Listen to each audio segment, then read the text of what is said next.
Thomas, komin í landslið, hvernig tilfinningin? Bara frábær, gaman að loksins komin, langt markmið. Hvað leiðin til Tékklands morgun, hvernig líst þér á möguleika liðsins?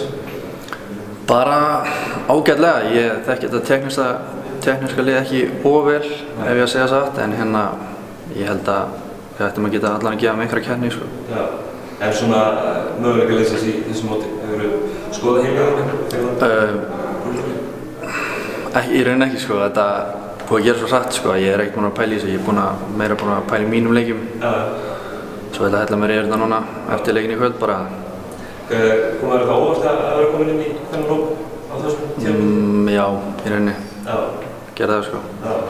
Hvað þú sagðir að markmið sem þú kannski unnaði í eitthvað tíma. Hvað nátt sem þú settir þetta sem markmið? Ég meina, það ekki bara markmið allra körfuboltamanna að komast í A-landsliðið? Bara frá því maður var krakki í rauninni, sko. Og bara gaf hann loksins komin í hópinn, sko.